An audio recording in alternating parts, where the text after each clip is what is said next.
Hey, tea sippers. Hey, tea sippers. You got your tea ready? You got your tea ready?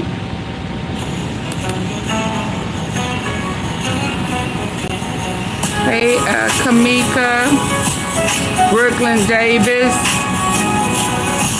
Willie. Shout out to Willie being the first one in the tea factory. What's poppin'?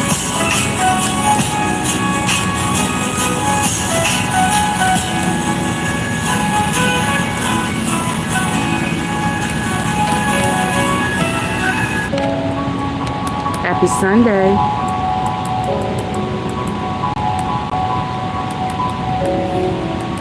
Oh, there go my tea. My tea ready. It's hot.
Green tea with tea, hot, honey, and lemon. What y'all know about hot honey? What y'all know about hot honey? Hey, David. I'm drinking half and half with lemon. Half of what and half of what, David Watkins? That ain't no half and half, no half milk, half cream. What's your half and half? I got green tea, hot honey, and lemon. Hope that push. Half tea. Oh, you got half tea and half lemon. Okay. Okay. Well, I got a little hot honey in mine. Little hot honey. Hey, Vicky, sing. Tea sippers. It's blessed and beautiful. Hi, hey, Queen Kong. Now, I'm going to try to hurry up. Because there's so much going on nowadays. I've been neglecting. Can y'all still hear me? Because my head turned the other way. Could y'all hear me? I said what I was saying was, well, what had happened was, I've been neglecting to have a little inspiration at the end on Sunday. Miss you all. I miss you too. You know, I was a little worried about 3 weeks ago. But thank God, all is good. All is good, Queen Kong. All is good. Yeah, shout out to everybody I've been missing. Shout out to Mona. I've been missing her. Hudson. Debbie Hudson. Who else I've been missing? Jaylene popped in the other day. You know, I got some regulars. Yeah, but anyway, I've been missing my little motivation. I got a good one today. I got a good one. You mean a good one? A good one. Ha! What y'all know about good one? I got a good one today. It's gonna right on in with chime in right on into what's going on nowadays. You know, I was just listening to a mature lady talking about her grandson over in West Memphis, Arkansas. It's just, ooh wee, man. She said she feel like these kids that's doing wrong is being influenced. Gonna be influenced. But before I go there, I'm gonna chime in here with the deputy indictment, and I don't know what he talking about. I know the other day they didn't want to go off into any details about old girl who was FaceTiming her little inmate partner, spreading that nookie cookie around the jail cell, you know. The what? AunTeaFee, you the nookie cookie. You know, come on now. So we finna get the details on that. Oh, I love that orange. You know I'm a horn, don't you? You know I'm a longhorn, baby. So let me tell you something about that orange. That orange makes me smile. Thank you, Vicky. I greatly appreciate it. Thank you, thank you, thank you. Y'all hit the thumbs up on my first super sticker today. I greatly appreciate it. Thank you, thank you, thank you. Let me send you a little thank you message. I love that orange, baby. That orange do something to me. Horns up, baby. You know I ain't rap tight. I ain't in denial. Something about that orange. Something about that orange, baby. Thank you, thank you. Oh, shoot, shoot. She said, orange it is, baby. Orange it is. There's something about that orange. It makes me go, ooh wee, man. Shout out to it. Ooh wee, ooh wee, ooh wee. Shout out to Vicky for taking my breath away early in this segment. You know what I mean? Thank you, thank you, thank you. So let's go here. I'm going to start here. I ain't go prolong. Vicky said don't prolong nothing. Nothing. Don't start that today. And we going to need that word at the end. And we going to need this one. We're going to need this one. It's a good one. Now, I haven't listened to it. So I'm going to let the message minister to me as it ministered to others. Is that all right? I didn't listen to it ahead of time. The title caught me, and we're going to move on from there. So let's, without further ado, let's go. Let's see what they got to say. You know, because we've been seeing some crookedness is going on, and shout out to Justice for Dolph. I wasn't trying to do that. I'm sorry. Shout out to Justice for Dolph. He introduced us to Orange Mount. There go another orange. There go another, something about that orange. Orange Mount Quick, Uncle Daddy.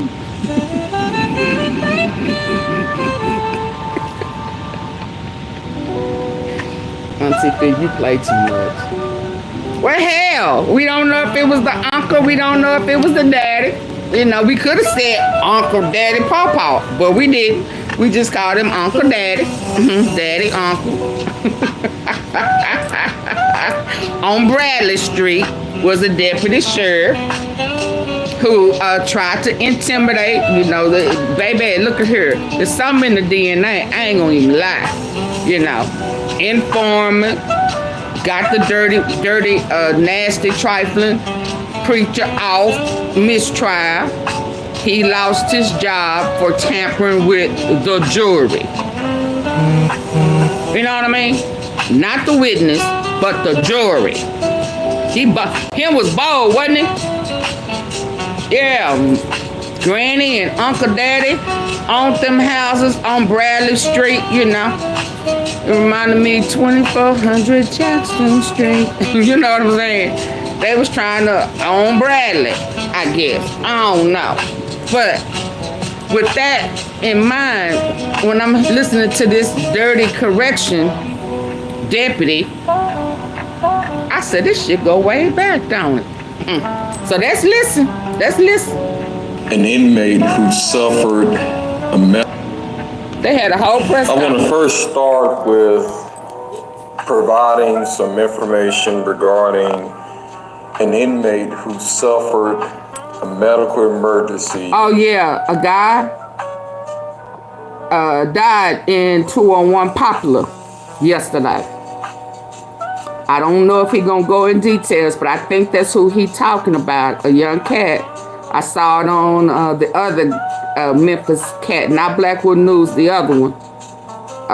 His mama and sister was crying about him, so yeah, that may be what he talking about first off. Let's go. Start with providing some information regarding an inmate who suffered a medical emergency overnight in the Shelby County Jail at 201 Poplar. And the doors don't lock, so you don't know what happened. Unresponsive. We called the Memphis Fire Department, who made the scene at the jail, transported the inmate to Methodist University Hospital in extremely critical condition. We have launched an administrative investigation into what led up to this medical emergency by this inmate, as well as investigation by General Bureau investigators. Because if it was an accident, how was it an accident? How did he get whatever he got to do whatever it was that was done to him? Whether it was self-inflicted or not. How did he get it? Let's go. We have been in contact with the district attorney's office, who has granted the sheriff's office the right or the permission to conduct the potential criminal investigation into what led up to this incident involving this inmate. So again, we have an inmate who suffered a medical emergency overnight, who is at Methodist University Hospital in extremely critical condition. We're continuing to monitor this inmate's status, and we are conducting both an investigation by our General Bureau investigation, as well as an administrative investigation to determine if there were any policy violations that occurred. So the reason we called a press conference today is to announce the indictment of one of our corrections deputies. Ever since Kimora was a little girl, she had her sights set on the please hit sky, the like and button. Spectrum Internet brought the sky to her fingertips. As This is Corrections Deputy Bianca Granberry. Bianca Granberry was hired by the Sheriff's Office in November of 2020. She graduated from our academy in February of 2021, several weeks after she was hired. In the time that she spent here at the academy, we spent an extensive amount of time talking about inmate manipulation, talking about ethics. Inmate We spent a lot of time talking about how other officers have found themselves on the wrong side of the law. Miss Bianca had extensive training in knowing how to deal with inmates who display behavior consistent with manipulation. She left this academy well trained. We spent time talking about protecting the brand of the Shelby County Sheriff's Office. We spent time talking about embarrassing her family name. We spent an extensive amount of time talking about public trust. But Ms. Granberry chose to go a different route. On November the 13th, 2024, our jail investigators uncovered evidence that suggested that Ms. Bianca Granberry was having an inappropriate relationship with an inmate by the name of Martavius Williams. Investigators determined that Ms. Granberry was aware that Williams had a cell phone in his possession while being detained at the Shelby County Jail. Granberry Did she provide the cell phone? allegedly engaged in video chats with inmate Williams while he was in jail and she was off work.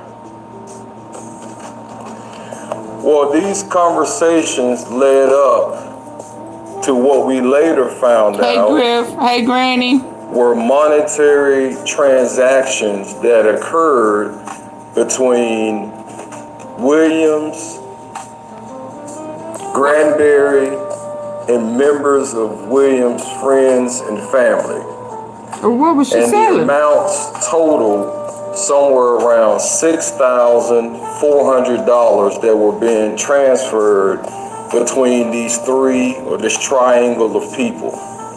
Oh, okay. We conducted a cell search of Williams, and we were able to discover a number of items that were considered, that are considered contrabands, and that were concerning to us. One being a shank. And for those who don't know what a shank is, it's a piece of metal that's been sharpened into an edged weapon.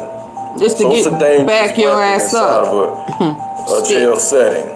Just back that ass up. But then we stick. also found 2 small bags of marijuana, one that was tucked inside clothing within the cell, but then another small bag of marijuana that was being hidden inside of a Lucky Charms bag. Thank you, Granny. Thank you. And we weighed both of those bags, and it weighed about 66.7 grams. You said And 2.2 ounces.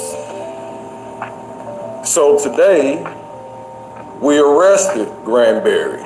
She was indicted, and we arrested her outside of an elementary school. And she was charged with Oh, they was official watching her. misconduct and bribery of she was charged with official misconduct, yes, and bribery of a public servant. Mr. Williams was So they was charged with watching 3 her. counts of introducing contraband into a penal institution and bribery of a public servant. Who was they bribing? His cellmate, Malik Williams, was indicted on 3 counts of introducing a contraband into a penal facility. So I can tell you this is quite disturbing What if she for was us a at the Shelby pimp County Sheriff's Office. as Correctional officers hired are for the last 4 essential years? Someone to rushed the to safety and hired. security Oh, of yeah. inmates, Hold on. volunteers, and other staff members. Pause. We Now, Griff, we understand that they, several people have been hired to put in place to keep the mob or mafia, you know, organized crime going. Absolutely some plans, but was she? I think she was also offering up cookies. I mean, you know, maybe that was a part of the deal. I don't know. But yes, indeed, there have been plans put in place. Go Van team. And you know what's funny? Because when I initially thought that, and I'm listening at the names again after watching Justice for Dolph, didn't Williams and Smith lineage come up yesterday? Yeah, so I'm paying attention. Let's go. Let's go. Granberry. Let's go. And other staff members. Well, who was the bribe with? So what officer, what deputy, what jailer, who else? Where's the bribe coming in? Let's keep listening. View corrections deputies as protectors and not predators. And so it's disappointing that the same person who was patrolling the hallways of the Shelby County Jail now find themselves on the other side of the law, behind bars. And let me just say this to anyone who's watching. For our correctional officers, I said to a graduating class yesterday, you will never get rich doing this business. You'll never be rich being an officer. But you'll never go hungry. But here's the reality behind it. For anyone who wears the badge, who believes that they are entitled to additional compensation outside of their salary, just like Miss Granberry, at some point in time, there's going to be a knock at the door. And that knock is going to be our detectives catching that ass coming at school to arrest and put them behind bars.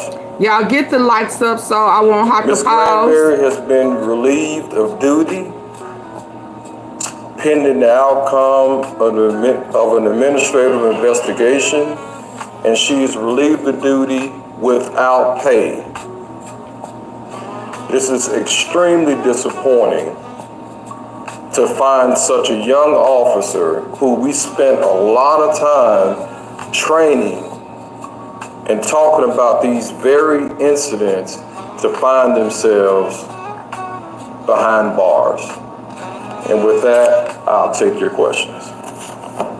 Well, when did you start looking into this? Were there obvious signs that she was having an inappropriate relationship? So some things I won't be able to unpack fully because we obviously have a criminal investigation, not an investigation, but we have a trial that we have to prepare for. And we want to make sure that the district attorney's office has the best opportunity to prosecute Go ahead and leave, case. Patron. But I will Y'all say bye to we Patron. did receive a tip. I ain't pausing nothing. You just leave. Information that y'all say bye to Patron. Relationship was occurring. Next time you come in, you come in respectfully. Some detectives to start. Next time I'm gonna permanently remove you. Bye, Patron. The tip that we have received. Get your ass up out of here. You don't run nothing. You're a guest. Here we are today with an indictment of a correctional officer. Some detectives to start looking into your ass up out of here. The allegations or the tip that we have received, and Lord behold, here we are today with an indictment of a correctional officer. A lot about change. I'm disappointed with MPD. I am too. There are other inmates who might have been a part of this as well. Well, we know the cellmate of Mr. Williams was involved as well. And I can tell you that the investigation continues. and we will follow any tip or any evidence wherever it takes us. So if more people are connected to this case, we'll have more arrests, more indictments. Couple minor things. Can we get spellings on Martavius and Malik?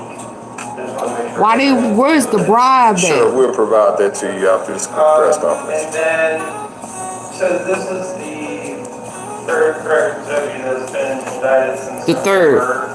What is SEO doing to kind of prevent this from happening?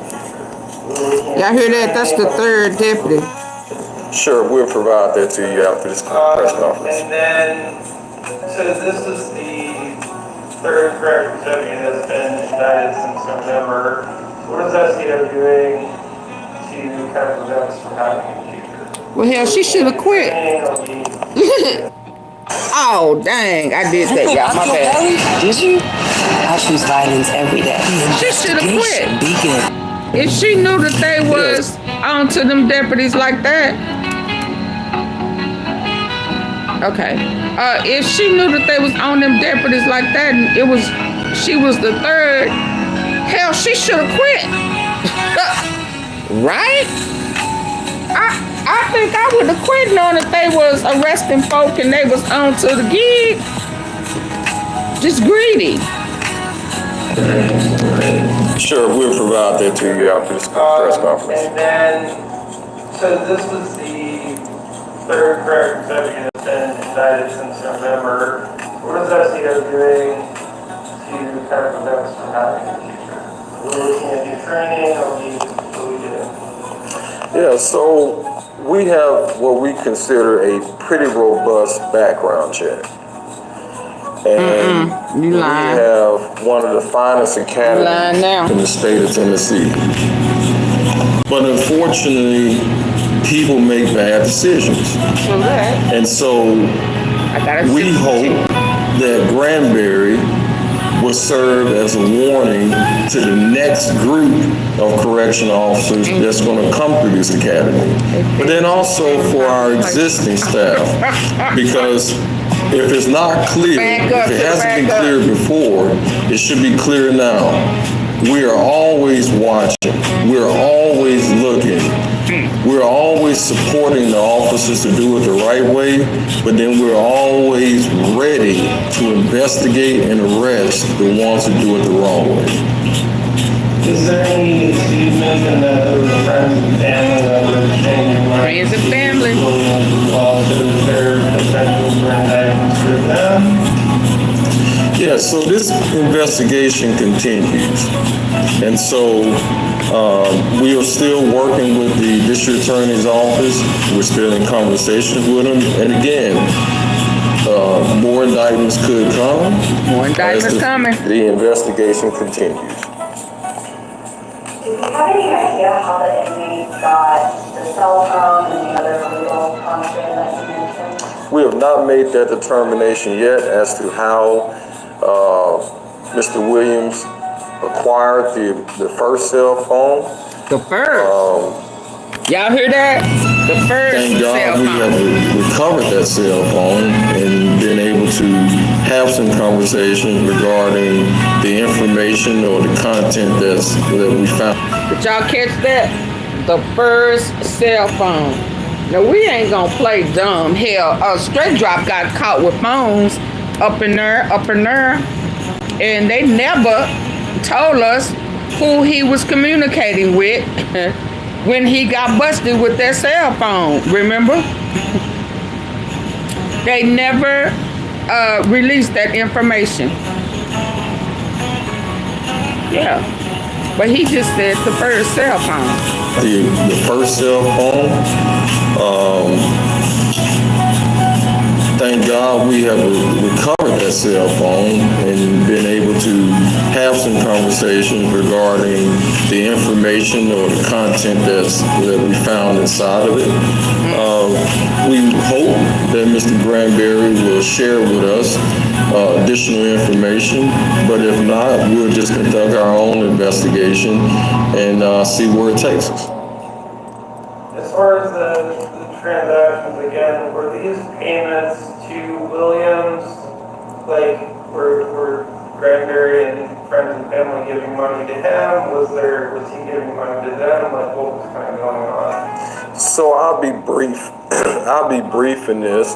What we found was money being sent to Granberry to purchase items, which we believe were contrabands that could have made it inside of our jail. And so there were So she was a drug transactions plug. between Granberry back to this triangle of friends and family, and money coming back to Granberry. So again, you know, this is a unique and interesting case. I don't think I've seen one like it before. Oh, wow. But it definitely tells us that we have to sharpen our tools when it comes to investigating these cases. pretty no- But I am glad that we were able Did y'all to bring catch this that? to a They had a conclusion whole and pyramid, get Granberry out. drug smuggling You know, operation this is going on. a unique and interesting case. I don't think I've seen one like it before, but it definitely tells us that we have to sharpen our tools when it comes to investigating these cases. But I am glad that we were able to bring this to a conclusion and get Granberry out of our jail. Oh, I didn't back it up enough. This is a unique and interesting case. I don't think I've seen one like it before, but it definitely tells us that we have to sharpen our tools when it comes to investigating these cases. But I am glad that we were able to bring this to a conclusion and get Granberry out of our jail. Well, she's still in there, officially, you know, technically. We'll have to get that information for you after the press conference. Oh, no. Recovered that cell phone and been able to have some conversations regarding the information or the content that we found inside of it. We hope that Mr. Granberry will share with us additional information, but if not, we'll just conduct our own investigation and see where it takes us. As far as the transactions, again, were these payments to Williams, like, were Granberry and friends and family giving money to him? Was he giving money to them? Like, what was kind of going on? So I'll be brief. I'll be brief in this.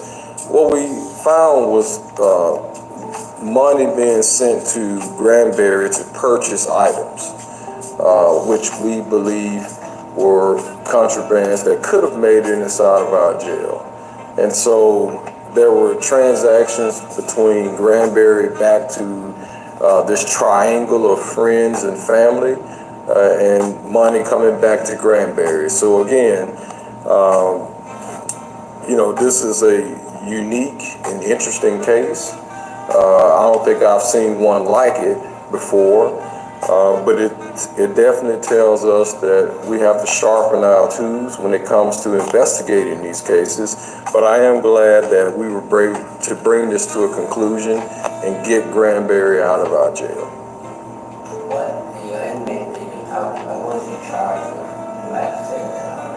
We'll have to get that information for you after the press conference. Earlier, information you gave us about the person that passed away, was that at the penal farm or at the tool farm? So the inmate from the earlier comments was found at 201 Poplar at the Shelby County Jail. And again, transported to Methodist University Hospital in extremely critical condition. Did he have physical injuries, or does it seem to be like a health medical disability? So what we've been able to determine, and this is a preliminary investigation, is that the inmate suffered a medical emergency that alerted our correctional officers, who called for medics to provide first aid and a transport to the hospital. You mentioned there's an investigation to determine. He's talking about two different situations. Violations occurred, so do we think that this occurred between, like, something with the deputies or inmates? Like, what do we know about what caused medical emergency? Yeah, so anytime we have an inmate that either passes away in our facility or is listed in critical condition, we always review our policies just to do a checks and balance. So it's not anything that's out of the ordinary as it relates to reviewing our policies or conducting an administrative investigation. It's nothing outside of the ordinary for our detectives or even the TBI in some cases to investigate incidents such as these.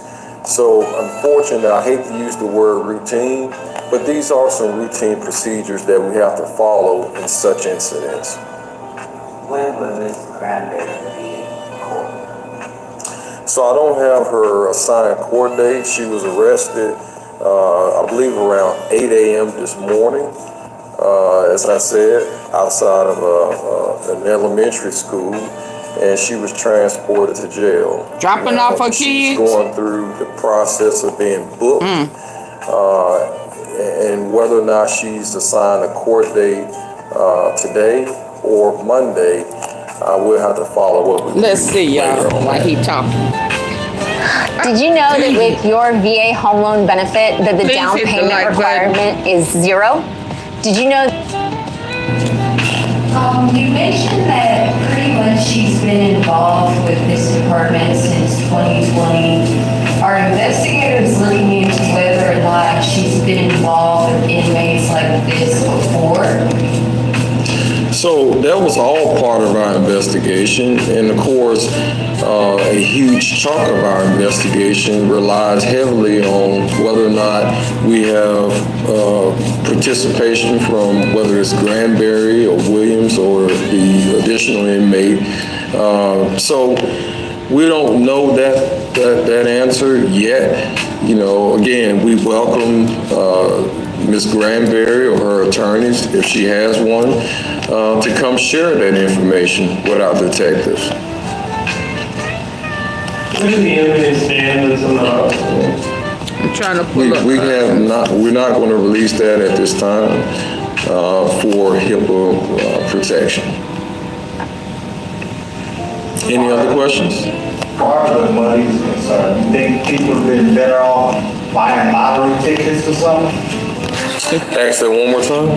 I said, as far as the money is concerned, the amount is so small. You think they've been better off buying lottery tickets or something? Well, what I would hope is Short, whether a it's little short sound our like. inmates in the jail, or whether it's our correctional officers, or friends or family of inmates, is that we were all So her bond was 15.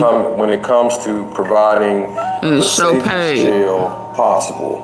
Yesterday I spoke about new doors for the jail.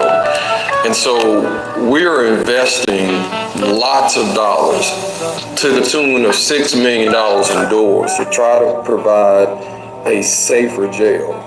And so we need participation in that. And so I'm disappointed for anyone who participates in behavior that will bring danger of any kind to our jail. So I want family members and friends to make better decisions. I want our inmates to make better decisions. And certainly I want our staff to uphold the trust that the public has bestowed upon us. And you say Ms. Granberry has been in jail since 2020? Ms. Granberry graduated from the academy in February of 2021. 21. How do you think she might have known this guy before? There's no indications that she had a previous relationship or knew this individual before. Now, I'm not naive. Many of our staff come from the very same community that Been in there since some of these 9/15/22. inmates come from. So I wouldn't be shocked if that was the case. On a $2 We million hire bond. from, you know, the community in which we all live. $2 million.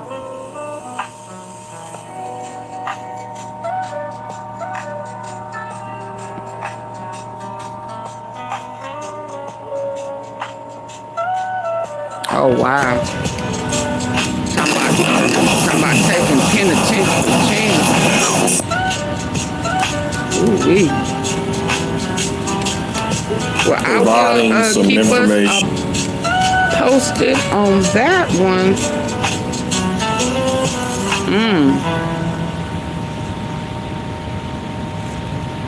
Smuggling. Smuggling. Bianca.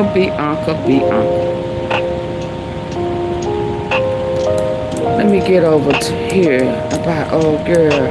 Because before I go off into all this other stuff. This is how we made our work flow better than ever with Monday.com. Y'all, please hit the like button. Please. Manicure.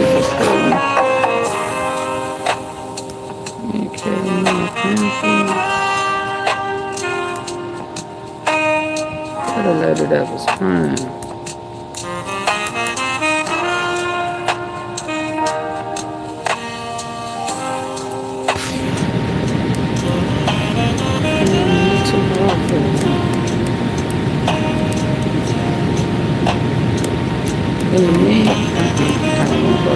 Bear with me.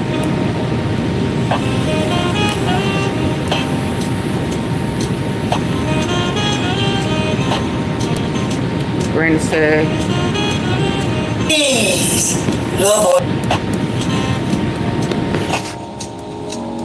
she said, please.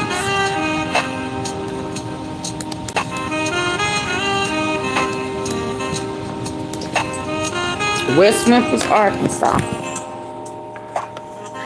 She said, please, grandmother of the 14-year-old killed during burglary, speak out.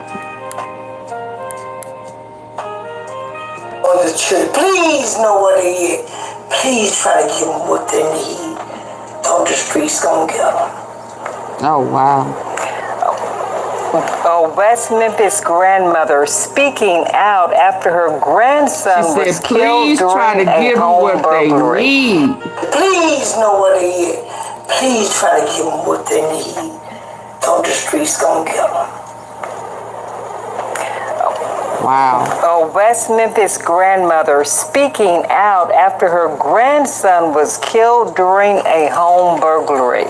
Thank you for joining us. I'm April Thompson. I'm Alex Goldman. West Memphis police say 14-year-old Wendell Moore was attempting to break into a home when the homeowner shot and killed him. WRAG's Cormisha Rilburn sat down with his grandmother, who says she hopes his story will be a lesson to other youth.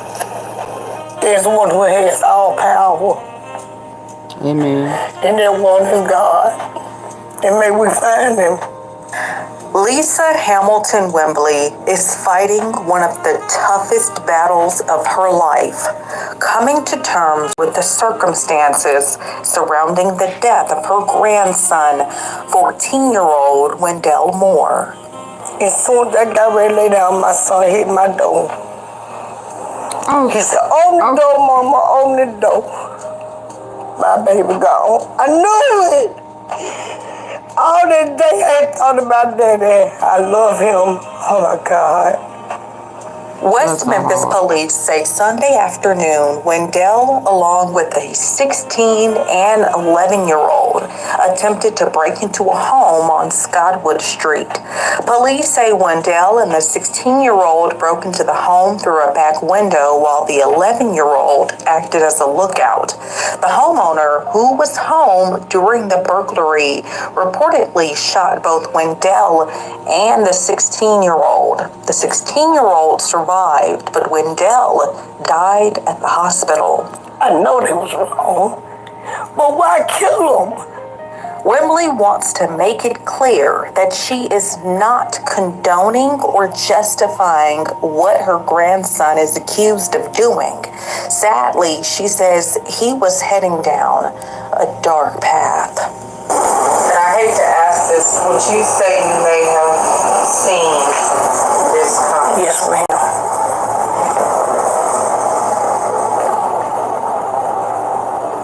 She keeping it real, ain't she?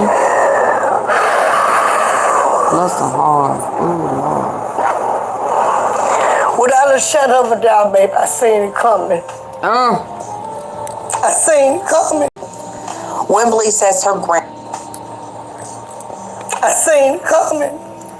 Wembley says her grandson hung out with the wrong crowd and was involved in other criminal activities. She says she desperately tried to persuade him to move in a more positive direction. Oh, he was the sweetest thing you would ever want to see. He was yes, ma'am, no, ma'am. But if you said, hey, Daddy, come do this, come do that, he do it. The 16-year-old is being charged with capital murder as an adult, and the 11-year-old is being charged with first-degree murder as a juvenile in connection to the incident. No charges have been filed against the homeowner. However, Wembley says she believes more people are involved. Hung out with the wrong crowd and was involved in other... Oh, so they charging... So he was 14. There was an 11-year-old and a 16-year-old. And they charging the 16-year-old for his death. Not the homeowner. Is that what I'm hearing? Because they was... somebody died, although it was a suspect in the commission of a crime. So his friend, the oldest one, is being charged with capital murder for him. Oh, wow. Wow. Wow. Oh, my God. Wow. Oh, wow. Wow. Let me go back to that.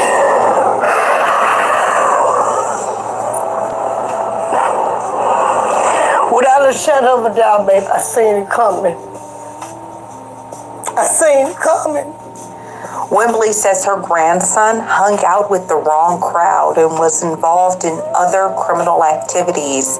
She says she desperately tried to persuade him to move in a more positive direction. Oh, he was the sweetest thing you would ever want to see. He was yes, ma'am, no, ma'am. But if you said, hey, Daddy, come do this, come do that, he do it. The 16-year-old is being charged with capital murder as an adult, and the 11-year-old is being charged with first-degree murder as a juvenile in connection to the incident. No charges have been filed against the homeowner. However, Wembley says she believes more people are involved and should be held accountable.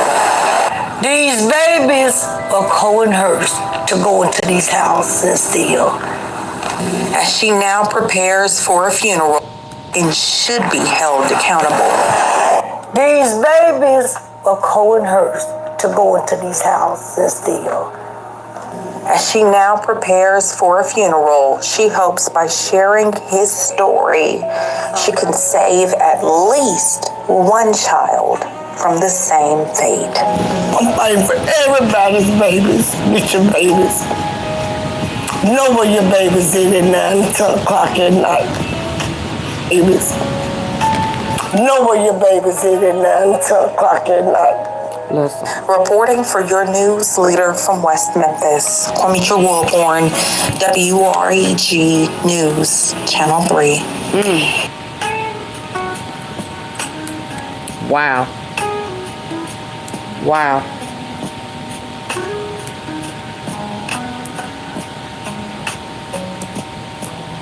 Now that's a granny. She keeping it real. She keeping it honestly true, ain't she?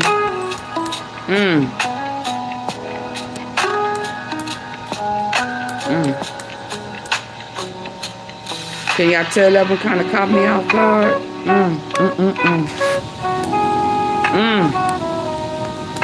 She's saying these babies are being coerced. Absolutely. I absolutely agree by the older OGs or, you know. Yeah. They recruiting them. They recruit them early.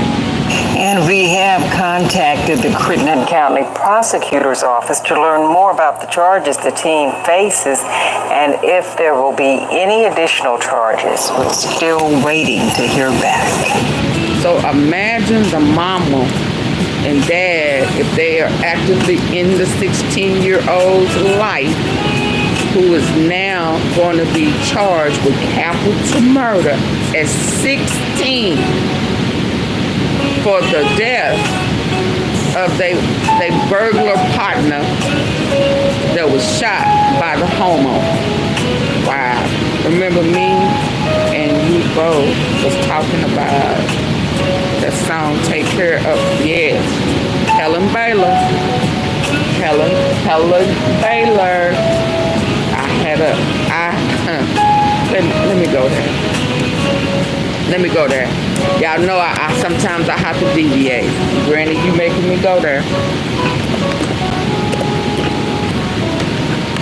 Absolutely. She said that this is her testimony. Hers was more about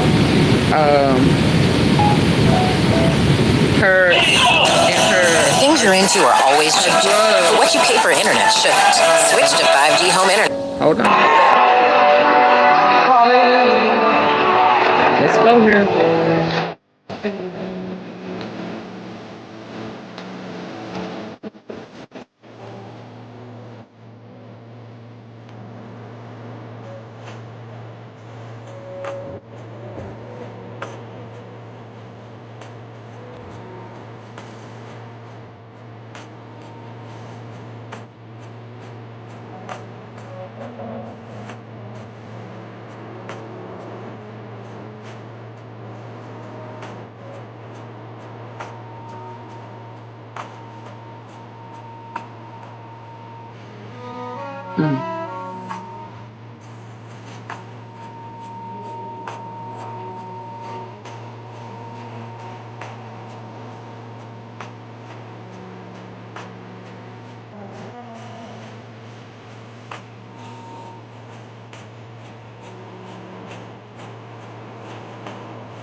Yeah.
I didn't know this, but I met him on the road and he was a nice guy and you never would know it to look at him, but he was also, not only was a light director, but he was a cocaine dealer. The devil knows how to really do it. So do. So we began to be friends. Make it real convenient. And, you know, I began to get all the cocaine I wanted for free. How many of you know it wasn't for free?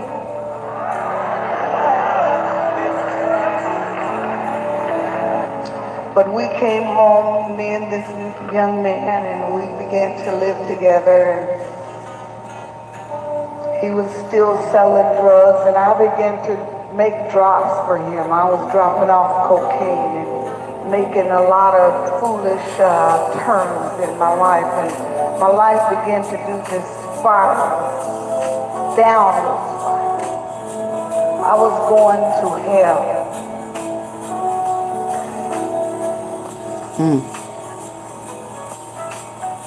Then I began to watch Christian television.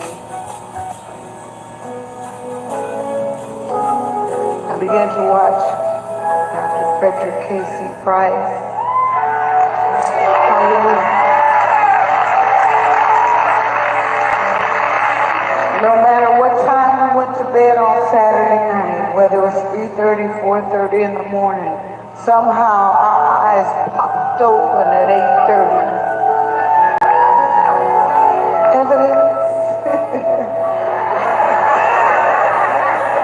And I have to be honest with you, I used to sit there with my pre-rolled joints on the night before, and I used to fire up the joints.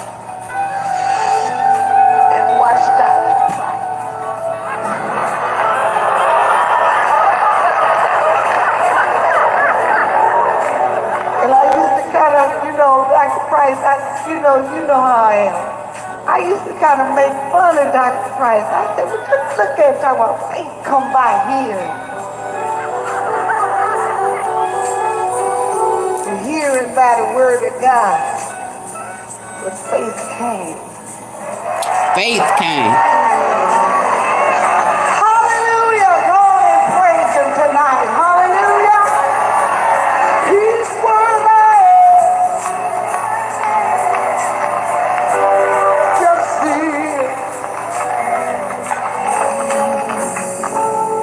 For about 2 years, I watched Christian television. I was in and out, and I bought a Bible, and I would throw away all of the paraphernalia to smoke crack with and the smoke-free base, and we used to make it and make our own. I threw it all in the trash, and then I'd go get it again, and we'd get high.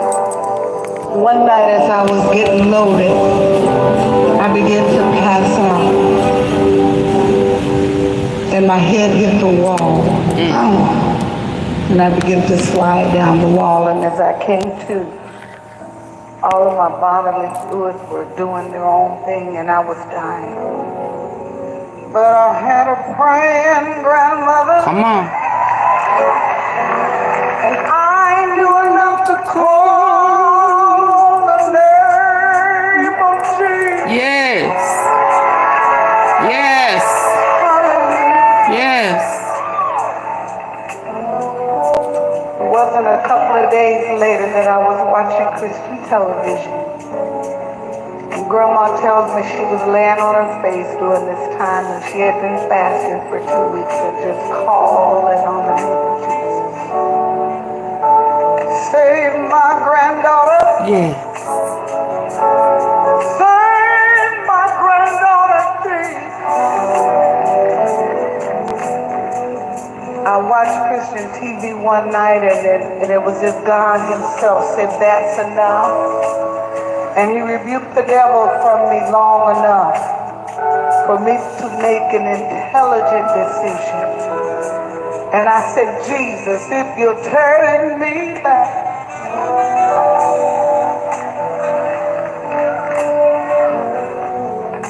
I want to come home if you take me.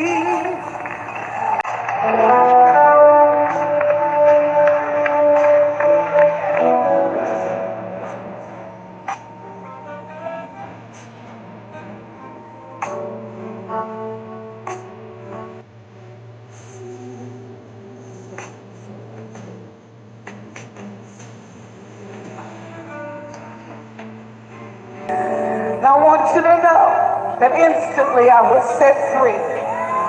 Instantly I was delivered. Hallelujah! Glory! Hallelujah! Hallelujah! This was on a Friday night. And I want you to know that not only did God save and deliver me and set me free, but he saved that drug dealer. He's my husband tonight.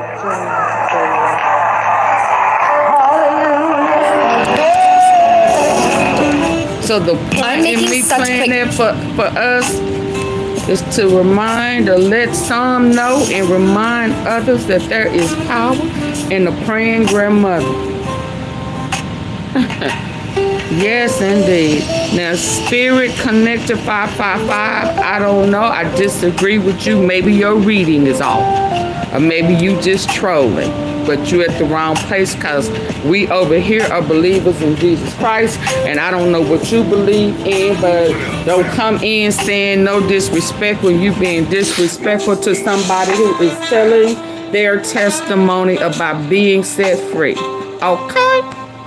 Okay, Spirit Connector. I don't know what spirit. Maybe you would like for someone to continue to be in drugs or crimes and mishap, but that ain't what we own over here. We are believing that there is power in a praying grandmother who is able to see the road that their loved ones are going and put the Lord on their back. Amen. Amen. And we're going to roll with that because that's what we believe in over here. Thank you, Kamika J, for the envelope of 650 jewels. Thank you, thank you, thank you, thank you, thank you. Yeah, I'm going to let you stay. And I'm not going to remove your comment. I'm just going to rebuke it in the name of Jesus. How about that? How about that, T-Sippers? Is that okay? Is that all right? Yeah, we got praying grandmothers over here, so look her here. We rebuke that. Granny's prayer, thank you for the 100 Sundays. I greatly appreciate it. We greatly appreciate it. We recognize that testimony right there, so we ain't gonna let nothing evil come in and destroy. Or try to anyway. You in the wrong place for that, boo. I don't care how much I play and giggle and talk it. I believe, and ain't nothing nobody can come in here and say about it. Not today. The devil is a lie, and the truth ain't in you. I'm sorry. I'm sorry. Now let's move right on along, because we got some things to do. Okay? Oh, blah. I wasn't supposed to say that. I wasn't supposed to say that. Boo. Oh, there go that orange again. There go that orange again. Thank you, Vicky. Thank you. Ain't no stopping us, baby. I don't care how much I play. I don't care what I say. Don't ever get it twisted. You will not come over here on that foolishness. No. Let's go. O Block. O Block Louie. One of KEYGLOCK's best friends that was with him the day he got shot. Rest in peace to O Block Louie. Another loss for his family, friends, and the people that loved him most. Stay tuned for more. Andrea O. O Block Louie, KINGVON's close friend, passed away. Louis Johnson Jr., better known as O Block Louie, has sadly passed away. Now details are still emerging, but people are speculating that it could possibly be an overdose or suicide. Nothing has been confirmed yet.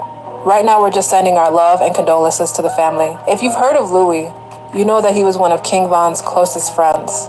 He was right there the night that Von was killed in Atlanta. That night in 2020, a fight broke out between Von and Quando Rondo's crew, and gunshots started flying. Louie was shot in the head, and for a while, nobody thought he would survive, but he did.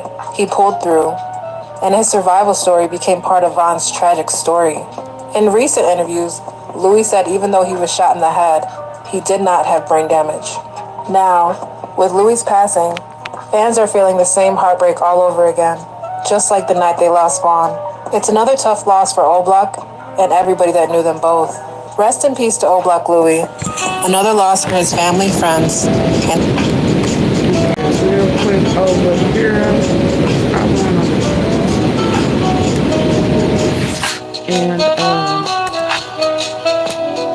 I don't know what happened, but he sounded over here. What you went? Hold on, let me make sure I saw these things. Sound like he knew from whom his blessings flowed in his grace of survival. But let's listen. Through is really unimaginable.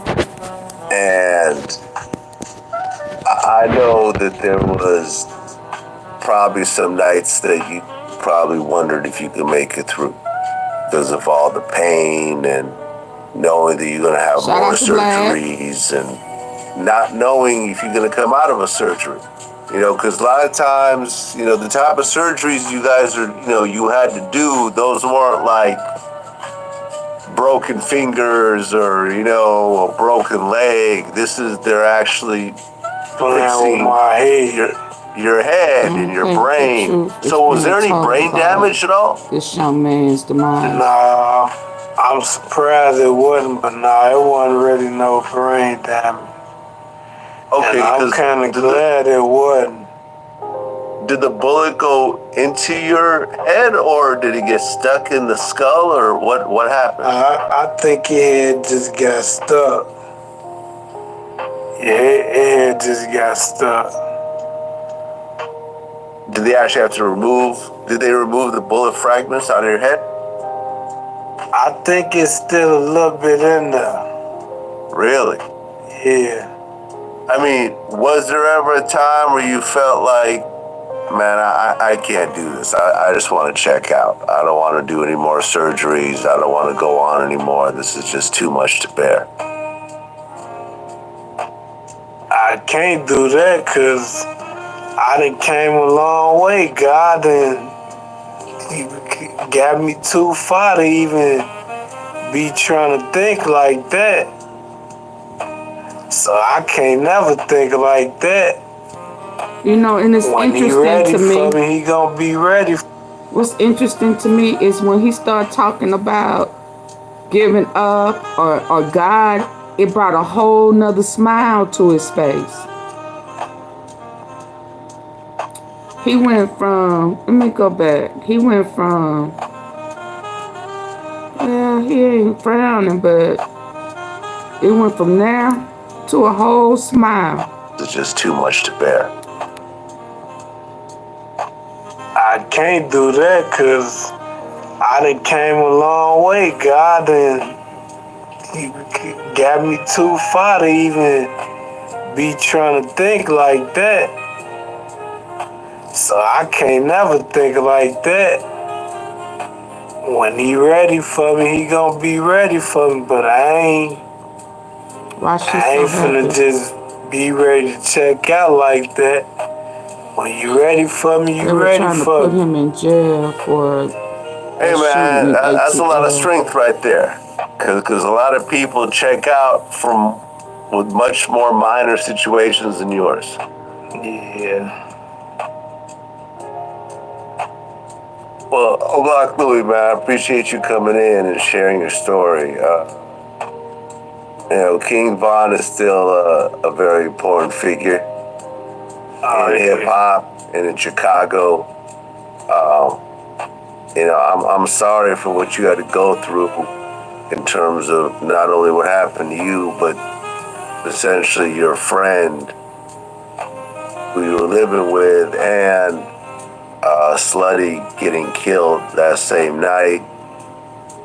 And then also Track getting shot in the legs. It is just a worst possible situation. Over something that honestly didn't even seem like a big deal. Wasn't about nothing. Wasn't about nothing. Like seriously, I could imagine if nothing. I don't know, someone had stolen millions of dollars, or someone had killed your mother, or raped your sister, or something where it's like, all right, like we really have to take care of this because I can't live with myself if I don't somehow make this right. But if it really was over a girl, the pluses so far are outweighed by the minuses that it just doesn't make any sense. Hey, I just hope that wasn't what it's about either. Yeah. Absolutely, man. Well, Black Louie, man, I wish you a speedy recovery for what you're going through. Are they saying the swelling's going to keep going down, or? Yeah, it should. It should, but I gotta say, even if it don't go down, man, you just gotta be happy to be here and go on with your life, man. That's it. Yeah, man, it's inspirational, honestly. Like talking to you right now and hearing the way you're expressing yourself and the positivity. Man, there's people who got everything going for them who don't seem like they're as happy as you are right now. Yeah, man, you gotta stay in that spirit, man, because if you don't, he was just disfigured. I don't know what to tell you. To him yesterday. So, yeah, man. Well, listen, I wish you all the best. Well, it appears he knew the Lord, and he was thankful for what God had done I know for there's him. someone going through, something similar right now, whether they were shooting so victim, we gonna wait and see what comes out in the investigation. Something health-wise, and people have brain cancer. Yeah, that's why I wanted to play this one and not play some of everything else that I was checking into, because I don't know what happened, but it's good to know that irregardless of what type of life he was living, or the people he hung around, or the gangs he was in, he knew the Lord and he was thankful for him. And I believe that anybody who was humble enough to give God the praise for any and everything that they've done in their life, and thankful that they still have had life at that time, I think it's hope for any and everybody. So right now, I'm gonna say it wasn't that he did anything to himself, unless something drastically changed right here. It's not giving me that indication. And let's see, how long ago was this? Yeah, this was posted 9 months ago. So I can't imagine what has happened in 9 months that would lead me to believe that he did something to himself. So that is the reason why I played this segment and not all the other stuff that's out there by him and KEYGLOCK. I'll let that play out, but you do know I'm going to stay. He knew a lot, and he knew exactly what happened that night he was shot and why the situation came about.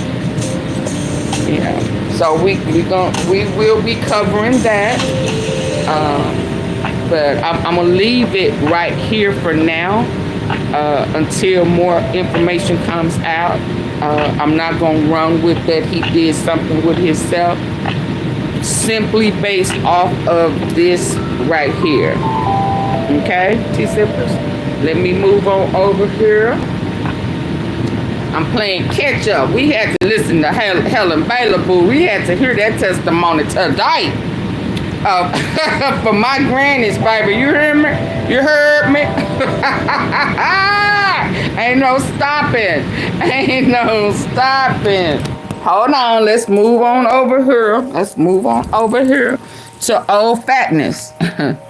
Shout out to Chap. Y'all know I gotta get Chap's take on it. I gotta hear what he gotta say, and then we gonna move on to the inspiration. I'm gonna try to keep it under 2 hours. Is that all right with y'all? Is that all right? Am I okay?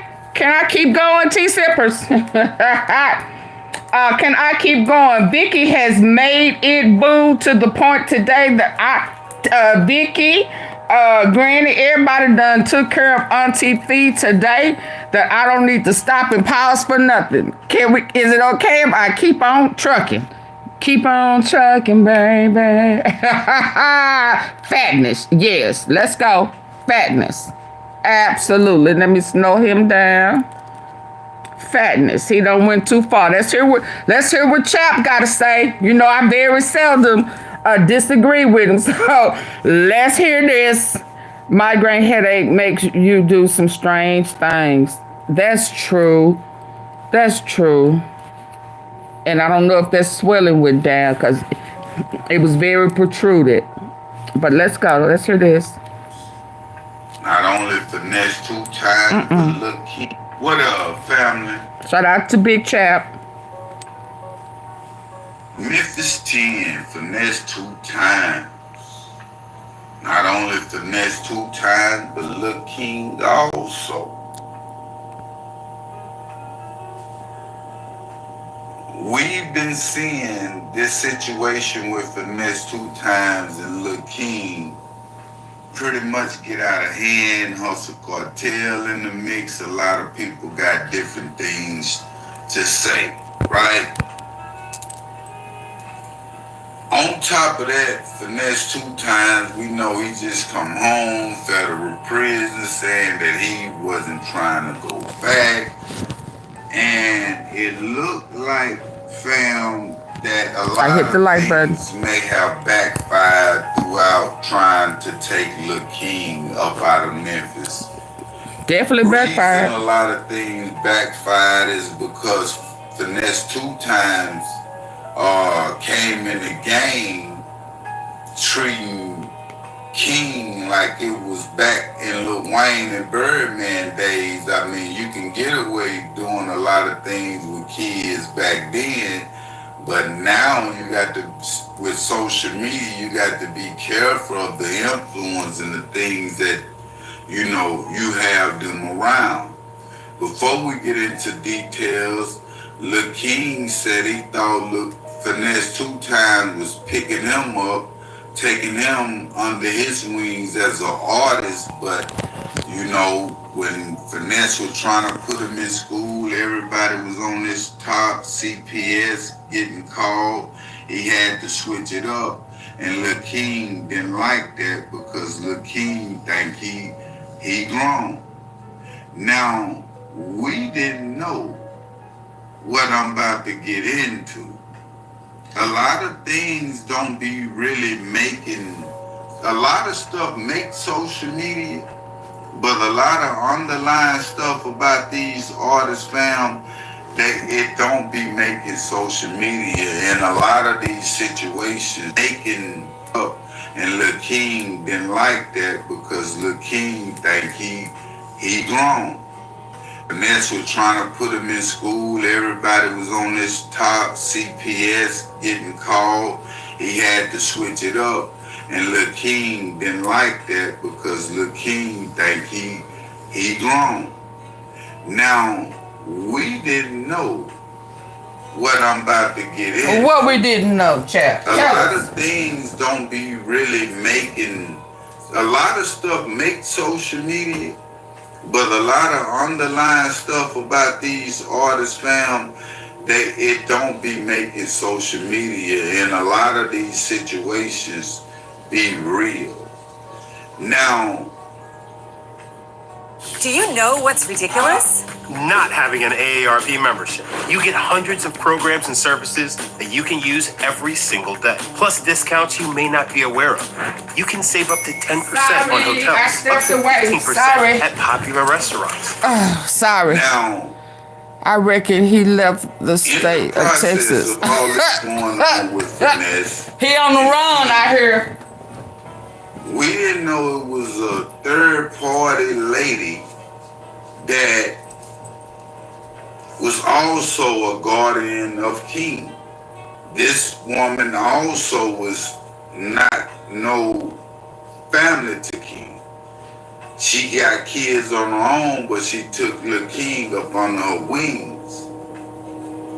It's a warrant out for FINESSE2TYMES arrest for about 2-3 different threatenings, even shooting this woman and different things like that on her life. Reports is saying, you know, they was in a small town, Texas, the first time she got threatened, not only by FINESSE2TYMES, but by his brother. You know, they talking about offing her. So now they looking for FINESSE2TYMES. He got warrants for his arrest to turn himself in. It looking like she, through the reports, that she was trying to get Lil King out of a life that FINESSE2TYMES was putting him in at first. And that's where the problem came in, because she wants something different for Lil King, and FINESSE2TYMES and was on the road, shooting the dice, got a lot of different things going. And I don't see why, if Lil King not FINESSE2TYMES' son, why they would take it to that extent if they see that this woman is trying to help out Lil King. It make me go back and think, was it the money? Was FINESSE2TYMES coming in the game trying to, you know, use Lil King for leverage? Just like Baby did Lil Wayne? Was it more about the money other than the love? Because Lil King is coming out on interviews himself saying a lot of different things wasn't so. How FINESSE2TYMES was capped allegedly when it comes to his change, his life, the money that he was getting, you know, all these different things. This have led up to FINESSE2TYMES having a warrant for his arrest and possibly may have to do some jail time depending on, you know, his probation circumstances or whatever the case might be. This situation have blew up to be real, and if you've been rocking with the channel since day one, I've been always in disagreement with Finesse and Lil King and the things that, you know, he was influenced around, fam, because we got to pay for these things when it comes to our children of the community of the community and the things that we expose them to, the things that we tell them, the things that you telling this kid at 12 and exposing them to. He been having them since he was 9. At 21, but the thing is, it's gonna lead him to Travis. The penitentiary, fam, for a long the time. What? And a lot of people is laying in their penitentiary bed off influence. Not really them, who they is as a person. They was good people. But the influence that was around them have got them 100 years. So we got to be real careful. Yeah, Chessie, I heard he on the run. The youth and the YGs that's coming up in the game. Now, mind you that some of these threats was 2 years ago. Okay. You know what I'm saying? So I don't know if it's was the latest. 2 years ago, they just not coming up. Whatever the case might be, you know, one would think you got a statute of limitation on a threat. I don't know if it was because of not no terroristic threat with 4 or 5 kids in the car. Finesse 2 times out of here, because when you keep booging, like Finesse 2 times been booging, see, these artists get frustrated when the music ain't doing what it's supposed to do, when the labels ain't doing what it's supposed to do. They get frustrated, they go to violence, or they might go back to the streets and grab some work and get back in the game and try to sell some dope. You feel what I'm saying? And I don't want that to be with Finesse 2 times. He moving around getting show money. Don't get me wrong, but when you got a lot of people to pay around you and all these different bills, stuff don't be hidden like we think it is. Lil King even coming out exposing, not counting this man pockets in there, fam. But this is just the way the hip hop game is going. A lot of artists, and I was just doing a video about like a lot of artists trying to rush and sign these deals, but the labels is dropping these artists. The label is not paying these artists, so a lot of people is dying and going to jail off a fluke trying to get a record deal. Even Finesse was saying, like, if he'd have known, you know, he wouldn't have signed no record deal. He would have stayed independent. He'd have listened to Dolph. He'd have followed Dolph way. YouTube bring a lot of money that if you got the right subscribe account and the right viewership, that'll change the individual life. Just independent doing that. That's why you see a lot of drill rappers on that level. They just getting it the independent way, you know, monetizing all their platform themselves. Really, we coming into a time where we don't need labels. You feel what I'm saying? The labels need us. You feel what I'm saying? So, yeah, that's the game. But at the end of the day, I don't know how this gonna go with Finesse 2 times. I don't know how this situation gonna play out with his probation officer or whatever, because I remember him speaking on that situation also, saying that he was getting calls about Lil King. That's deep situation, not a time we can put our hand in a pot that they don't supposed to be in. You feel me? I think Finesse 2 times should have kept rolling like he was rolling. Maybe took Lil King up under his wing, but groomed him from behind closed doors and then let him come out. Because it was just like you picking up an orphan and just bringing him to the wilderness. You feel me?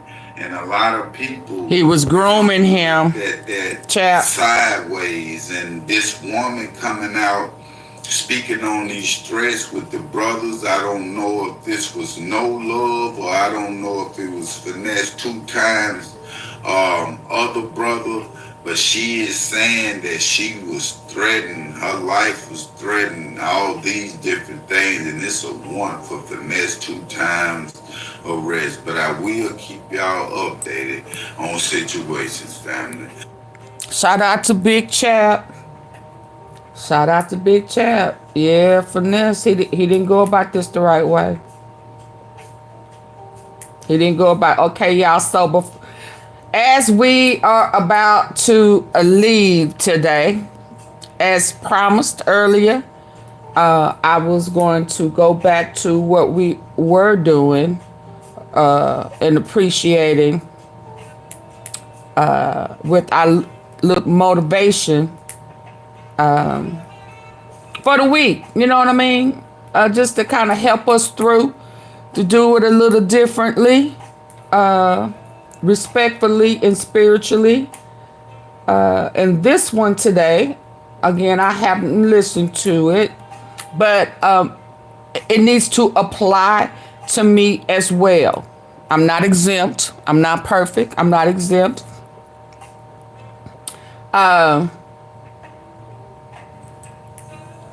So let's listen to it. Y'all ready? Y'all got y'all tea ready? Y'all got your feet propped up?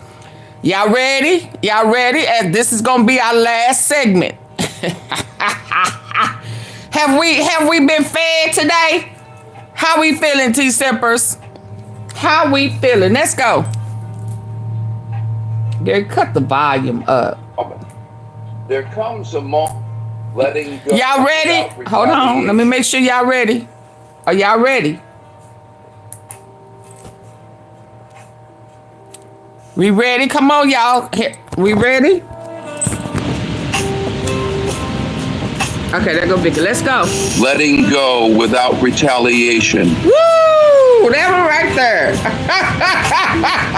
It's starting off heavy, ain't it? Letting go without retaliation. Let's hear this, Lord. Ladies and gentlemen, there comes a moment in life when you stand at a crossroads. One path calls you to react, to lash out, to give back what they gave you, pain for pain, hurt for hurt. And the other, it asks you to let go, to walk away, to rise above.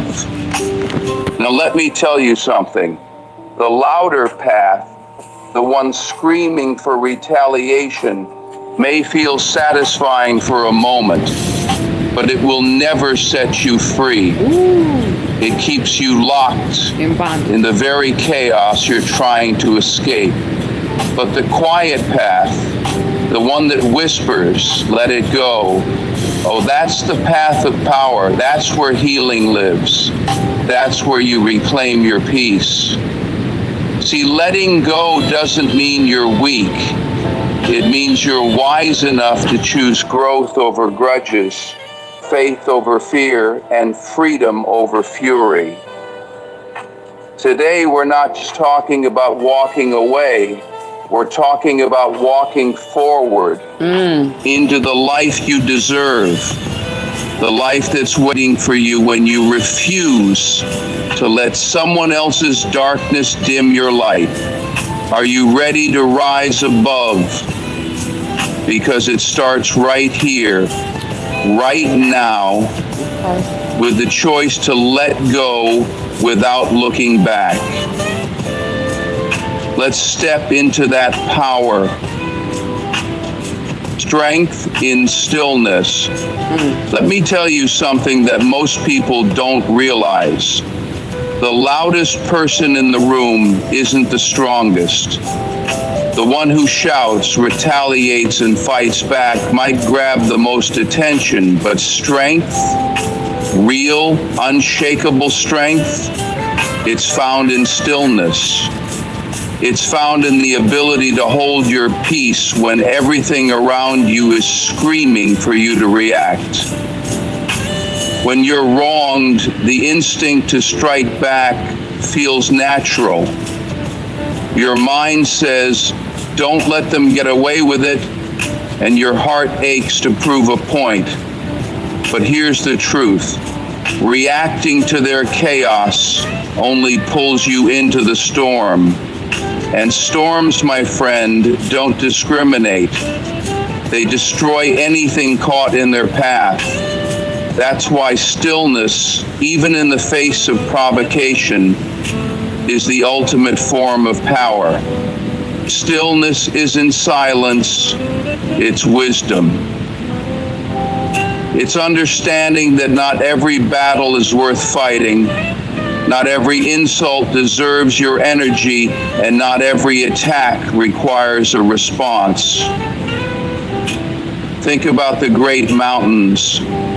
When the winds howl, the rain pours, and the storms rage, do the mountains crumble? No. They stand firm, unmoved. They endure. That's what it means to have strength and stillness. To remain grounded, unshaken and unwavering, even when others try to pull you down. You see, reacting impulsively gives control to the other person. When you lash out, you're letting them dictate your behavior. They become the puppet master, and you're just a string in their hands. But when you choose stillness, when you pause, breathe, and step back, you take the strings out of their hands. You reclaim control. You decide who you are, not them. And here's the thing about stillness. It confuses people. Those who hurt you expect a reaction. They expect you to match their energy, to lower yourself to their level. But when you remain calm, it throws them off. They don't know how to handle it because they were counting on your retaliation to validate their actions. Now let's be clear. Choosing stillness doesn't mean you're condoning their behavior. It doesn't mean you're turning a blind eye to injustice. It means you're choosing a response that aligns with your values, your character, and your vision for the future. It means you're refusing to let someone else's actions dictate your destiny. Stillness is strength because it forces you to confront the deeper truth. You're not in control of what they do, but you are always in control of how you respond. That's where your power lies. It's not in throwing words back at them or trying to win the argument. It's in showing that you don't need to fight to prove your worth. Your value isn't determined by their opinion, their actions, or their attempts to tear you down. But let me be honest with you. Staying still in the face of adversity isn't easy. It takes discipline, self-control, and faith. It takes believing that your silence speaks louder than their noise, that your restraint says more about your strength than their attacks ever could. It's not about proving a point to them. It's about proving something to yourself. So, how do you cultivate that strength? You start by choosing what matters most to you. Is it your peace, your integrity, your future? Then focus on that. Every time you feel the urge to retaliate, remind yourself that the temporary satisfaction of revenge is never worth the long-term cost to your soul. Ask yourself, what will this fight really achieve? Will it make me feel better, or will it pull me further from the person I want to be? Here's the truth. The greatest battles you'll ever fight are the ones inside yourself. The battle between your pride and your peace, between your anger and your integrity, between the desire to lash out and the wisdom to let go. And every time you choose stillness, you're winning those battles. So the next time someone tests you, remember this. Strength isn't about overpowering them. It's about mastering yourself. When you can stand still, unshaken, while the storm rages around you, that's when you know you're stronger than you ever thought possible. Let that be your victory. Let that be your power. Retaliation chains you. Freedom releases you. Responding to emails takes time, but not with Grammarly. In a few clicks, Grammarly's generative AI drafts revenge, retaliation, that burning desire to make them feel the pain they caused you. It's intoxicating, isn't it? It whispers in your ear, promising satisfaction, telling you that once they've tasted their own medicine, you'll feel better. But here's the truth no one likes to admit. Retaliation doesn't set you free. It chains you to the very thing you're trying to escape. Imagine carrying a heavy chain, dragging it everywhere you go. That chain represents the grudge, the anger, and the need to retaliate. At first, you might not even notice its weight. You might convince yourself it's worth holding on to because it feels justified. They hurt me, so they deserve this, you tell yourself. But the longer you carry it, the heavier it gets. It pulls at your peace. It drains your energy. It keeps you locked in a battle that should have ended long ago. That's what retaliation does. It ties you to the person who hurt you. You think you're punishing them, but the truth is, you're punishing yourself. You're giving them space in your mind, your heart, and your spirit. You're allowing their actions to dictate your emotions, your choices, and your future. Let me ask you this. Is it worth it? Is holding on to that chain worth sacrificing your freedom? Freedom comes when you let go. When you stop looking back at the person who wronged you and start focusing on what lies ahead. It's not about forgetting what happened or pretending it didn't hurt. No, it's about deciding that your healing is more important than holding on to the hurt. It's about choosing to be free from the bitterness that's been holding you hostage. Now, let's talk about what freedom really means. Freedom isn't just the absence of pain. It's the presence of purpose. When you let go of retaliation, you create space for something greater. You open the door for growth, for peace, for joy. You stop wasting your energy trying to get even, and you start using that energy to move forward. Here's something most people don't understand. Letting go isn't about them. It's about you. It's about taking back your power. Because every time you choose not to retaliate, you're saying, I refuse to let your actions control my life. You're reclaiming your story, your strength, and your destiny. But let's be real, letting go isn't easy. It takes courage to release the chain, especially when every part of you wants to hold on. It takes faith to believe that justice doesn't have to come from your hands, that there's a higher power working on your behalf. And it takes wisdom to see that freedom is worth more than any fleeting satisfaction revenge could bring. Think about it this way. Retaliation is a debt. When someone wrongs you, it feels like they owe you something. An apology, a consequence, a taste of their own medicine. But the more you focus on that debt, the more it consumes you. You become obsessed with collecting what you're owed, and in the process, you lose sight of what really matters. But when you let go, you're canceling that debt. You're saying, I refuse to let this control me anymore. And that, my friend, is where true freedom begins. Let me tell you something. Freedom isn't just about walking away. It's about walking forward. It's about choosing to live a life that isn't defined by what they did to you, but by what you've overcome. It's about breaking the cycle of pain and stepping into the future you deserve. So, the next time you feel that urge to retaliate, stop and ask yourself, what am I really gaining from this? Is this helping me heal, or is it keeping me stuck? and then make the choice that leads to freedom. It won't be easy, but it will be worth it. Because here's the truth. Freedom doesn't come from evening the score. It comes from rising above it. It comes from deciding that your life, your peace, and your purpose are too valuable to be tied to someone else's mistakes.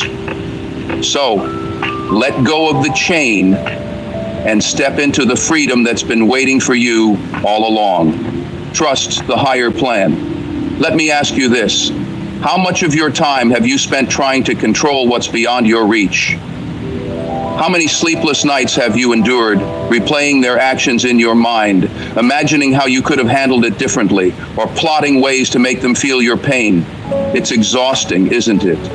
Yes. That constant need to control, to fix, to fight for justice with your own hands. But here's the truth you need to hear. Some battles aren't meant for you to fight. When you try to take matters into your own hands, you're putting all the weight on your shoulders. You're saying, I don't trust anyone else, not even God, to handle this. And what does that do? It burdens you. It blinds you. It keeps you stuck in a cycle of pain and frustration, carrying a load that was never yours to bear. But when you trust the higher plan, everything changes. Trusting the higher plan means stepping back and saying, this is bigger than me. I don't know how it's going to work out, but I know that it will. I don't see the full picture, but I trust the one who does. It's not giving up. It's letting go. Letting go of the need to control every detail. Letting go of the anger that eats away at your peace. Letting go of the idea that you have to be the one to make everything right. Here's the beauty of trusting the higher plan. It frees you. It frees you from the weight of revenge, from the stress of trying to force outcomes, and from the bitterness that keeps you chained to the past. When you step back, you make room for something greater to step in. You create space for healing, for growth, and for blessings you can't even imagine. But let's be honest, trust isn't easy. It takes humility to admit that you don't have all the answers. It takes faith to believe that even when things look unfair, there's a purpose unfolding behind the scenes. And it takes patience to wait for that purpose to reveal itself. But let me tell you something. Every time you choose trust over control, you're choosing peace. You're choosing to walk in alignment with a plan that's bigger, better, and more beautiful than anything you could create on your own. Think about it like this. When you plant a seed, you don't stand over it, demanding that it grow. You don't dig it up every 5 minutes to check if it's sprouting. You trust the process. You water it, you nurture it, and you give it time to grow. Trusting the higher plan is no different. You may not see the results right away. You may not understand why certain things are happening, but just like that seed, something is growing beneath the surface. Something that will bloom in its own time, if you let it. And here's the thing about divine justice. It doesn't look like our version of justice. It's not about getting even. It's about setting things right in a way that heals, not harms. It's about restoring balance, not creating more chaos. When you trust the higher plan, you're trusting that the hurt you've endured will not go unnoticed, and the lessons you've learned will not be wasted. So, the next time you're tempted to take matters into your own hands, pause. Take a step back and ask yourself, do I trust the higher plan, or am I my own life? Because when you trust, you're not giving up your power. You're stepping into a greater power. You're aligning yourself with a purpose that's far beyond anything you can see in the moment. And here's the truth. The higher plan is always working, even when you don't see it, even when it feels unfair, even when it hurts.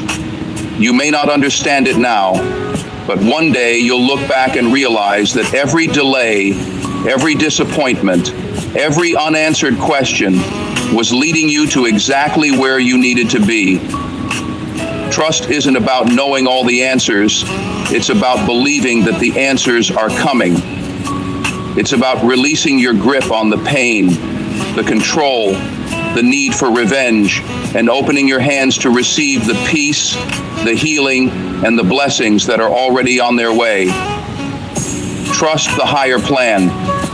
It's working for you, not against you. Rise above, don't sink below. Life will always bring challenges, and some of the hardest to overcome are the people who seem determined to pull you down. They might insult you, betray you, or undermine you, hoping to drag you into their storm of negativity. And when they do, the temptation to strike back, to sink to their level, can feel overwhelming. But let me tell you this, your power lies not in retaliation, but in rising above.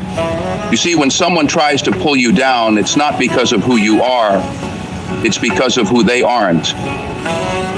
People who are fulfilled, secure, and at peace don't feel the need to tear others down. They're too focused on building themselves up and encouraging those around them. Amen. But people who are insecure, bitter, envious, they'll try to project their own pain onto you because they can't handle seeing you rise while they're stuck in their own darkness. But here's the key. You don't have to accept the energy they're sending your way. You don't have to lower yourself to their level to prove your worth.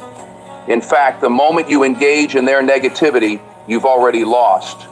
You've given them control over your emotions, your peace, and your actions. And let me be clear, that's not where your power lives. Your power lives in your ability to rise, to stand tall when others try to cut you down, to hold onto your dignity, your integrity, and your vision for the future, no matter what they say or do. Rising above doesn't mean you're ignoring the hurt. It means you're choosing not to let the hurt define you.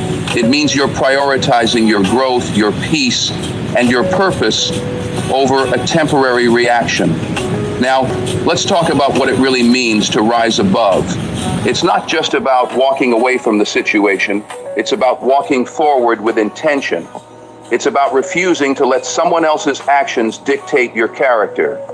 When you rise above, you're saying, I know who I am, and I won't let anyone take me off course. But let me be real with you. Rising above isn't always easy. It requires strength, patience, and wisdom. It requires you to silence your pride and quiet that voice inside you that wants to fight back. And most of all, it requires you to trust that your value isn't diminished by someone else's inability to see it. Think about an eagle for a moment. When a storm comes, the eagle doesn't panic. It doesn't dive into the chaos. It flies higher. It rises above the storm where the air is calm and the sun is still shining. That's the mindset you need to have. When someone tries to pull you into their storm, don't give them the satisfaction of dragging you down. Rise above. Fly higher. And let me tell you something about the people trying to pull you down. They're watching you. They're hoping to see you stumble, to see you break. But when you rise above, when you choose grace over pettiness, you show them a strength they can't comprehend. You show them that you don't need to fight to prove your worth, because your worth speaks for itself. Amen. Now, rising above doesn't mean you're weak. It doesn't mean you're letting them get away with their actions. It means you're choosing to focus on what matters most, your own growth and peace. It means you're trusting that the truth will always come to light, that what's done in the dark can't stay hidden forever. Rising above also doesn't mean you're pretending it didn't hurt. You're human, and it's okay to feel the pain, to acknowledge the betrayal. But here's the difference. You don't let that pain consume you. You don't let it turn into bitterness or hatred. Because the moment you let their actions poison your spirit, they've won. So, how do you rise above? First, focus on your purpose. Ask yourself, what do I want my life to look like? What kind of person do I want to be? Then let your answers guide your actions. Don't let their negativity distract you from your goals. Stay focused on what's ahead and don't waste time looking back. Second, guard your energy. Not everyone deserves your time, your attention, or your emotions. When you give too much energy to the wrong people, you drain yourself of the strength you need to pursue your dreams. Learn to set boundaries. Protect your peace like it's the most valuable treasure you own, because it is. Third, remember that not every battle is yours to fight. Some people thrive on drama. They'll try to bait you into an argument just to feel like they've won. But here's the secret. You don't have to attend every fight you're invited to. Sometimes, the most powerful response is no response at all. And finally, trust the process.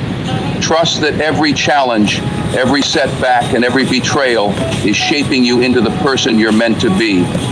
When people try to pull you down, it's often because they see something in you that they don't have. They see your light, your potential, your greatness. And instead of working on themselves, they try to dim your shine. But don't let them. Let their attempts to pull you down remind you of just how high you're capable of going. By sharing your passion with others, you boost your mission. Here's the truth. Rising above isn't about them. It's about you. It's about reclaiming your power, your peace, and your purpose. It's about refusing to let someone else's actions determine your destiny. And most of all, it's about showing yourself that you are stronger, wiser, and more resilient than anything life throws at you.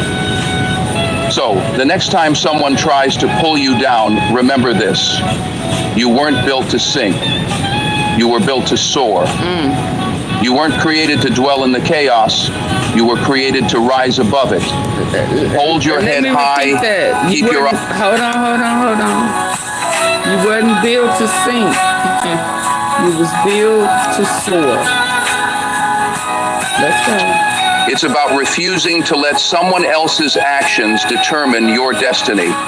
And most of all, it's about showing yourself that you are stronger, wiser, and more resilient than anything life throws at you. So, the next time someone tries to pull you down, remember this. You weren't built to sink. You were built to soar. You weren't created to dwell in the chaos. You were created to rise above it. Hold your head high, keep your eyes forward, and don't let anything or anyone steal your light. Rising above is a choice, and it's one you have to make every day. But when you make that choice, you're not just proving something to them, you're proving something to yourself. Absolutely. You're proving that your peace is more valuable than their pettiness, that your purpose is greater than their negativity, and that your light is too powerful. Let me play that again. Your peace is more powerful than their pettiness. Oh, wow. Let's go. Something to them, you're proving something to yourself. You're proving that your peace is more valuable than their pettiness, that your purpose is greater than their negativity, and that your light is too powerful to be dimmed by anyone. So rise above the noise, the drama, the storms, rise above their attempts to pull you down, because the higher you rise, the smaller their actions will seem. And one day, when you look back, you'll realize that every effort they made to hold you down only made you stronger, wiser, and more unstoppable. The reward of inner peace. Inner peace. It's something everyone craves, but few truly understand. We live in a world where chaos often feels louder than calm, and conflict seems more accessible than peace. People hurt us, betray us, talk behind our backs, and sometimes they try to provoke us into fights that drain our energy. But the truth is this: inner peace is not something others can give you or take away. It's something you cultivate within yourself. And when you learn to prioritize inner peace over retaliation, over anger, over pride, that's when you begin to unlock the real reward of life. Let's be real. When someone hurts you, your first instinct is often to react, to clap back, to make them feel what you're feeling. It's human nature. But let me ask you, what does that reaction really accomplish? Maybe you feel a moment of satisfaction, but what about afterward? Retaliation leaves a bitter aftertaste. It might feel good in the moment, but it doesn't bring closure. It doesn't heal you. And most importantly, it doesn't give you peace. Inner peace is not a gift someone else can hand to you. It's a choice you make every day. It's waking up and deciding, I will not let this person or this situation rob me of my peace. It's recognizing that peace isn't about avoiding conflict or pretending everything is fine. It's about choosing to stay grounded, no matter how much the world around you tries to shake you. If you could imagine your ideal way of working, Y'all hit the what would it like look button, like? please. Monday.com, make it your reality. Here's what we often forget. Peace is power. When you maintain your peace, you hold on to your strength. When you react out of anger or revenge, you give away your power. You let the person who hurt you dictate your emotions, your actions, and even your future. But when you choose peace, you reclaim control. You're saying, I refuse to let anyone else decide how I feel or who I am. But just like I remember, I have started a new chapter and I right my own wrong. Think about the people who are constantly in conflict. They're angry, bitter, and unsettled. Now think about the people who walk through life with calm confidence. You can feel their peace, their strength, their clarity. That's the reward of inner peace. It's not just about how you feel inside. It's about the way you show up in the world. But let's be honest, maintaining inner peace isn't easy. It takes discipline, self-awareness, and a willingness to let go of the things that don't serve you. It's tempting to hold on to anger because it feels like a defense mechanism. But anger doesn't protect you. It imprisons you. It keeps you tied to the pain, the person, or the situation that hurt you in the first. So, how do you cultivate inner peace? The first step is forgiveness. Not for them, but for you. Forgiveness doesn't mean excusing their behavior or letting them back into your life. It means releasing the grip their actions have on your spirit. It's saying, I won't carry this weight any longer. Because carrying resentment is like drinking poison and expecting.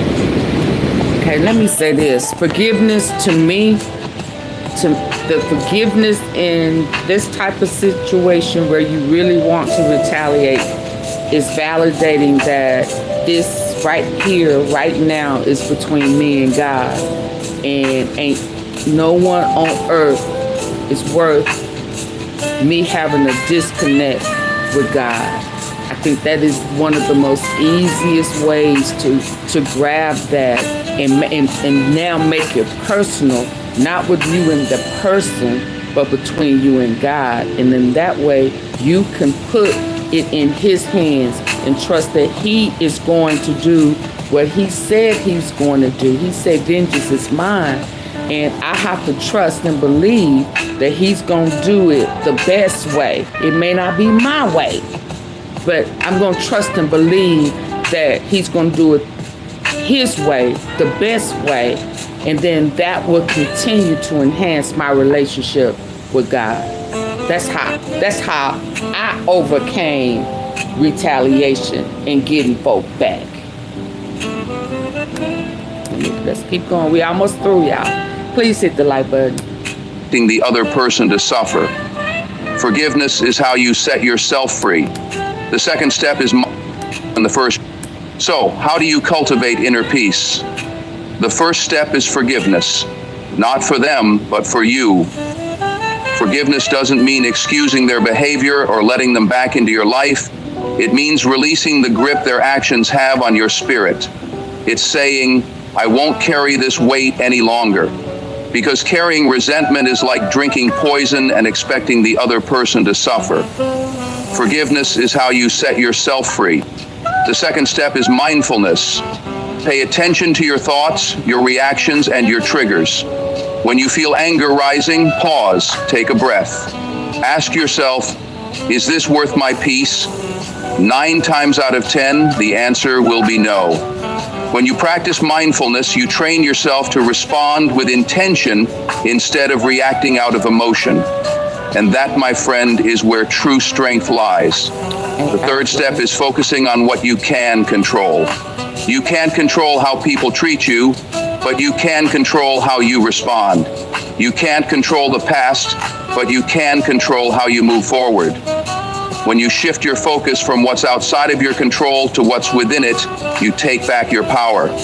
You stop wasting energy on things you can't change, and you start investing that energy into your growth, your goals, and your happiness. The fourth step is gratitude. It's hard to feel angry or bitter when you're focused on what you're thankful for. Gratitude shifts your perspective. You know, it's funny that they're saying this. Somebody who's going through something right now, one of my suggestions was, even while you're going through this, to count it all joy. Count it all joy, because that's what God tells us to do. And he's right. You can't count it joy and be bitter and angry at the same time. I totally agree. Let's listen. It's almost over. And your happiness. The fourth step is gratitude. It's hard to feel angry or bitter when you're focused on what you're thankful for. Gratitude shifts your perspective. It reminds you of the blessings in your life and helps you see challenges as opportunities for growth. When you focus on gratitude, you create a mindset of abundance instead of scarcity. And that mindset is a foundation for peace. Let me tell you a truth that will set you free. Peace isn't about the absence of problems. It's about the presence of purpose. Life will always have challenges, conflicts, and setbacks. But when you live with purpose, those challenges don't feel so overwhelming. Your purpose gives you perspective. It reminds you of what really matters and keeps you grounded when the storms come. Now, I know some of you are thinking, that sounds great, but you don't know what I've been through. You don't know how badly they hurt me. And you're right, I don't. But here's what I do know. Your pain does not have to define your life. You are stronger than what happened to you. You are greater than the people who tried to break you. And you are deserving of peace, not because they deserve forgiveness, but because you deserve freedom. When you let go of retaliation, you open the door to a life filled with joy, clarity, and purpose. You stop living in reaction to the people who hurt you and start living in alignment with your highest self. That's the reward of inner peace. It allows you to move forward without the weight of bitterness holding you back. Let me leave you with this. Inner peace is the greatest gift you can give yourself. It's not something you find in the world. It's something you build within. It's a reflection of your strength, your wisdom, and your commitment to living a life of purpose. So, when the world tries to shake you, when people try to provoke you, when life feels overwhelming, pause, take a breath. And remember this, your peace is your power. Protect it, nurture it, and watch how your life transforms when you choose to rise above the chaos and live from a place of calm, unshakable strength. Because at the end of the day, the reward of inner peace isn't just about how you feel, it's about the person you become. And that person, that's someone no one can take away from you. Woo, yo. Oh my goodness.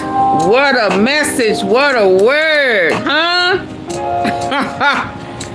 Oh my goodness. Did that do for you what it did for me? Yeah, we gotta learn how to not retaliate. Stop reacting. That's a trick of the devil. And we cannot continue to fall for the same banana in the tailpipe and justify it. No. We got to make better choices, and we got to reclaim our emotional power, our inner power to get to peace. Okay, y'all, that's all I got for the early session. I may be back a little later. I hope y'all enjoyed today. Indeed, I did. Y'all have a good one. Thank y'all. I really appreciate it. Have a great day.